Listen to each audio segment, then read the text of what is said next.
Hello everyone, I am Jyoti Jha and welcome to NCERT the mind.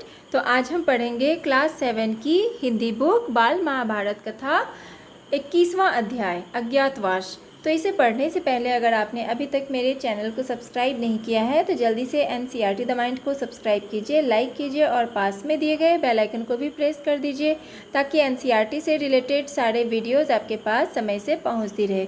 तो चलिए बच्चों, पढ़ना स्टार्ट करते हैं। तो आप इसे ध्यान से सुनिए। सब अपना अपना भेष बदलकर राजा विराट के यहाँ चाकरी करने गए तो विराट ने उन्हें अपना नौकर बनाकर रखना उचित ना समझा। हर एक के बारे में उनका यही विचार था कि ये तो राज करने योग्य प्रतीत होते हैं। मन में शंका तो हुई, पर पांडवों के बहुत आग्रह करने और विश्वास दिलाने पर राजा ने उन्हें अपनी सेवा में ले लिया। पांडव अपनी अपनी पसंद के कामों पर नियुक्त कर लिए गए। युधिष्ठिर कंक के नाम से विराट के दरबारी बन गए और राजा के साथ चौपड़ खेलकर दिन बिताने लगे। भीमसेन बल्लभ के नाम से रसोइयों का मुखिया बनकर रहने लगा। वह कभी कभी मशहूर पहलवानों से कुश्ती लड़कर या हिंस्र जंतुओं को वश में करके राजा का दिल बहलाया करता था। अर्जुन स्त्री के वेश में बृहन्नला के नाम से रणवास की स्त्रियों, खासकर विराट की कन्या उत्तरा और उसकी सहेलियों एवं दास दासियों को नाच और गाना बजाना सिखलाने लगा। नकुल ग्रंथिक के नाम से घोड़ों को साधने, उनकी बीमारियों का इलाज करने और उनकी देखभाल करने में अपनी चतुरता का परिचय देते हुए राजा को खुश करता रहा। सहदेव तंतीपाल के रूप में गाय बैलों की देखभाल करता रहा। पांचाल राजा की पुत्री द्रौपदी, जिसकी सेवा टहल के लिए कितनी ही दासियां रहती थी, अब अपने पतियों की प्रतिज्ञा पूरी करने हेतु दूसरी रानी की आज्ञाकारिणी दासी बन गई। विराट की पत्नी सुदेशना की सेवा शुश्रूषा करती हुई रणवास में सैरंध्री के नाम से काम करने लगी। रानी सुदेशना का भाई कीचक बड़ा ही बलिष्ठ और प्रतापी वीर था।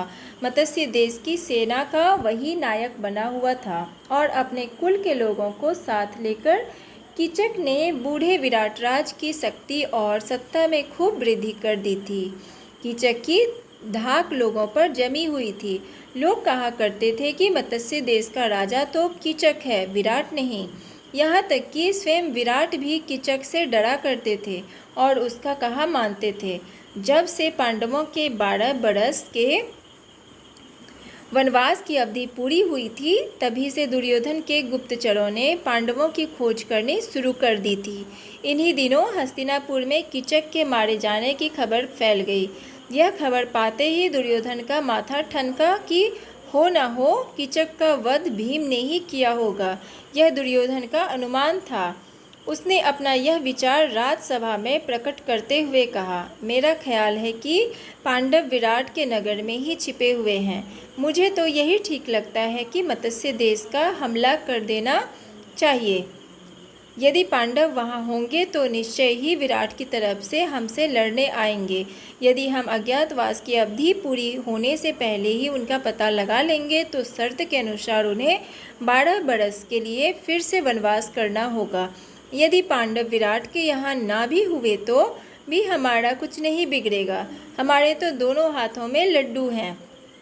दुर्योधन की यह बात सुनकर त्रिगर्त देश का राजा सुशर्मा उठा और बोला, राजन, मत्स्य देश के राजा विराट मेरे शत्रु हैं।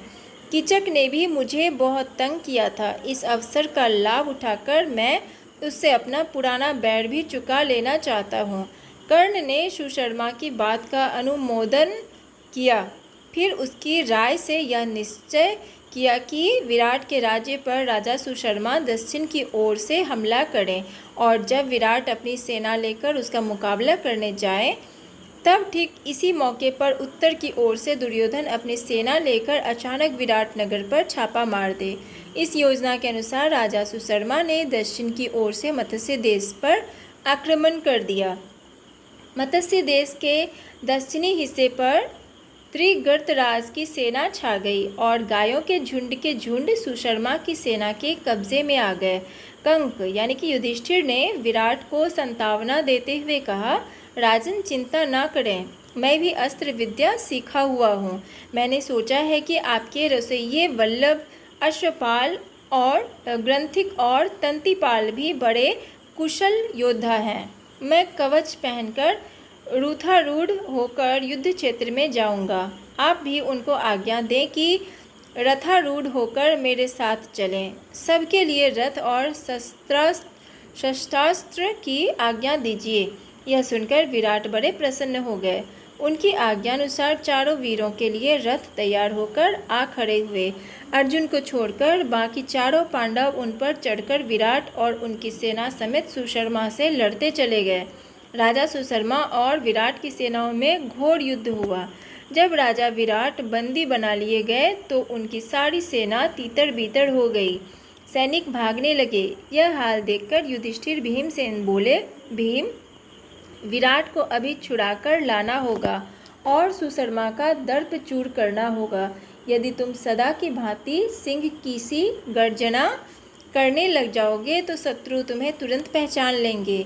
इसलिए सामान्य लोगों की भांति रथ पर बैठकर और धनुष बाण के सहारे लड़ना ठीक होगा। आज्ञा मानकर भीमसेन रथ पर से ही सुशर्मा की सेना पर बाणों की बौछार करने लगे। थोड़ी ही देर की लड़ाई के बाद भीम ने विराट को छुड़ा लिया और सुशर्मा को कैद कर लिया। सुशर्मा की पराजय की खबर जब विराट नगर पहुंची तो नगर वालों ने नगर को खूब सजाकर आनंद मनाया और विजयी राजा विराट के स्वागत के लिए शहर के बाहर चल पड़े।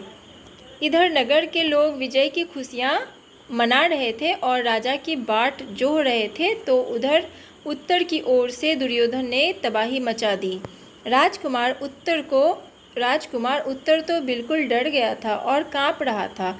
उसने बृहन्नला से कहा, बृहन्नला, मुझे बचाओ इस संकट से, मैं तुम्हारा बड़ा उपकार मानूंगा। इस प्रकार राजकुमार उत्तर को भयभीत और घबराया हुआ जानकर बृहन्नला ने उसे समझाते हुए और उसका हौसला बढ़ाते हुए कहा, राजकुमार घबराओ नहीं, तुम तो सिर्फ घोड़ों की रास संभाल लो। इतना कहकर अर्जुन ने उत्तर को सारथी के स्थान पर बैठाकर रास उसके हाथ में पकड़ा दी। राजकुमार ने रास पकड़ ली। आश्चर्य द्रोण यह सब दूर से देख रहे थे। उनको विश्वास हो रहा था कि यह अर्जुन ही है। उन्होंने यह बात इशारे से भीष्म को जता दी। यह चर्चा सुनकर दुर्योधन कर्ण से बोला, हमें इस बात से क्या मतलब है कि औरत के भेष में कौन है। मान लें कि यह अर्जुन ही है, फिर भी हमारा तो उससे काम ही बनता है। शर्त के अनुसार उन्हें और 12 बरस का वनवास भुगतना पड़ेगा। अर्जुन ने कौरव सेना के सामने रथ ला खड़ा किया। उसने गांडीव संभाल लिया और उस पर डोरी चढ़ाकर 3 बार जोर से टंकार की। कौरव सेना टंकार ध्वनि से सचेत होने भी नहीं पाई थी कि अर्जुन ने खड़े होकर शंख की ध्वनि की, जिससे कौरव सेना थर्रा उठी। उसमें खलबली मच गई कि पांडव आ गए। तो बच्चों, आपका ये चैप्टर कंप्लीट हो चुका है। तो अब हम इसका प्रश्न उत्तर कर लेते हैं। अब देखिए, इसमें आपका पहला प्रश्न है कि राजकुमार उत्तर ने बृहन्नला से क्या कहा। तो उत्तर लिखेंगे कि राजकुमार उत्तर ने बृहन्नला से कहा, बृहन्नला, मुझे बचाओ इस संकट से, मैं तुम्हारा बड़ा उपकार मानूंगा। दूसरा प्रश्न है कि दुर्योधन को कैसे पता चला कि पांडव मत्स्य देश में छिपे हैं। तो उत्तर, हस्तिनापुर में कीचक के मारे जाने की खबर से दुर्योधन ने अनुमान लगाया कि पांडव मत्स्य देश में ही छिपे हैं और हो ना हो कीचक का वध भीम ने ही किया होगा। तीसरा प्रश्न है, सुशर्मा कौन थे और वह दुर्योधन का साथ क्यों देना चाहते थे। उत्तर, सुशर्मा त्रिगर्त देश के राजा थे। वह दुर्योधन का साथ इसलिए देना चाहते थे क्योंकि मत्स्य देश के राजा विराट उसके शत्रु थे और इस अवसर का लाभ उठाकर वह उससे अपना पुराना बैर चुकाना चाहते थे। चौथा प्रश्न है, जब दुर्योधन को पता चला कि औरत के वेश में अर्जुन है तो उसने कर्ण से क्या कहा। तो उत्तर लिखेंगे कि दुर्योधन कर्ण से बोला कि हमें इस बात से क्या मतलब है कि यह औरत के भेष में कौन है। मान लें कि यह अर्जुन ही है, फिर भी हमारा तो उससे काम ही बनता है। शर्त के अनुसार उन्हें और 12 बरस का वनवास भुगतना पड़ेगा। 5वां प्रश्न है कि कौरव ने विराट राज्य पर आक्रमण करने के लिए कौन सी योजना बनाई। तो उत्तर, कौरवों की विराट राज्य पर आक्रमण करने की यह योजना थी कि राजा सुशर्मा दक्षिण की ओर से हमला करे और जब विराट अपनी सेना लेकर उसका मुकाबला करने जाए तब ठीक इसी मौके पर उत्तर की ओर से दुर्योधन अपनी सेना लेकर अचानक विराट नगर पर छापा मार दे। 6ठा प्रश्न है कि युधिष्ठिर ने विराट को कैसे संतावना दी। तो उत्तर लिखेंगे कि कंक युधिष्ठिर ने विराट को संतावना देते हुए कहा, राजन चिंता ना करें, मैं भी अस्त्र विद्या सीखा हुआ हूँ। मैंने सुना है कि आपके रसोइये वल्लभ, अश्वपाल, ग्रंथिक और तंतिपाल भी बड़े कुशल योद्धा हैं। मैं कवच पहनकर रथारूढ़ होकर युद्ध क्षेत्र में जाऊंगा। आप भी उनको आज्ञा दें कि रथारूढ़ होकर मेरे साथ चलें। 7वां प्रश्न है कि कीचक के बारे में संक्षेप में लिखें। तो उत्तर, रानी सुदेशना का भाई कीचक बड़ा ही बलिष्ठ और प्रतापी वीर था। मत्स्य देश की सेना का वही नायक बना हुआ था और अपने कुल के लोगों को साथ लेकर कीचक ने बड़े विराट राज की शक्ति और सत्ता में खूब वृद्धि कर दी थी। कीचक की धाक लोगों पर जमी हुई थी। लोग कहा करते थे कि मत्स्य देश का राजा तो कीचक है, विराट नहीं। 8वां प्रश्न है कि दुर्योधन ने पांडवों के अज्ञातवास के बारे में अपना क्या विचार राजसभा में प्रकट किया। तो उत्तर लिखेंगे कि दुर्योधन ने राजसभा में कहा, मेरा ख्याल है कि पांडव विराट के नगर में ही छिपे हुए हैं। मुझे तो यही ठीक लगता है कि मत्स्य देश पर हमला कर देना चाहिए। यदि पांडव वहां होंगे तो निश्चय ही विराट की तरफ से हमसे लड़ने आएंगे। यदि हम अज्ञातवास की अवधि पूरी होने से पहले ही उनका पता लगा लेंगे तो शर्त के अनुसार उन्हें 12 बरस के लिए फिर से वनवास करना होगा। यदि पांडव विराट के यहाँ ना भी हुए तो भी हमारा कुछ नहीं बिगड़ेगा, हमारे तो दोनों हाथों में लड्डू हैं। अब 9वां प्रश्न है कि पांडवों ने अपना अज्ञातवास किस प्रकार बिताया।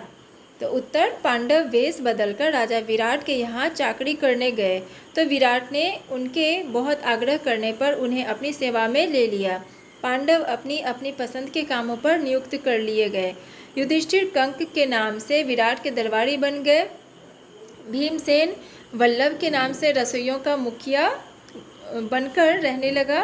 अर्जुन स्त्री के वेश में बृहन्नला के नाम से रणवास की स्त्रियों को नाच और गाना बजाना सिखलाने लगा। नकुल ग्रंथिक के नाम से घोड़ों की देखभाल करने लगा। सहदेव तंतिपाल के रूप में गाय बैलों की देखभाल करता रहा। पांचाल राजा की पुत्री द्रौपदी विराट की पत्नी सुदेशना की सेवा शुश्रूषा करती हुई रणवास में सैरंध्री के नाम से काम करने लगी। तो बच्चों, ये आपका चैप्टर कंप्लीट हो चुका है, अज्ञातवास, और प्रश्न उत्तर भी कंप्लीट हो चुका है। तो आपको कैसा लगा पढ़ के मुझे ज़रूर बताइए, और अच्छा लगा हो आपको मेरा पढ़ाना तो मेरे चैनल को लाइक सब्सक्राइब कीजिए ताकि मेरे सारे वीडियोस आपके पास समय से पहुंचती रहे। और अगर आपको कहीं भी समझने में प्रॉब्लम हो रही हो तो आप मुझसे कमेंट के द्वारा भी पूछ सकते हैं। तो चलिए मिलते हैं अब हम नेक्स्ट वीडियो में, तब तक के लिए bye, take care, thanks to watch my video.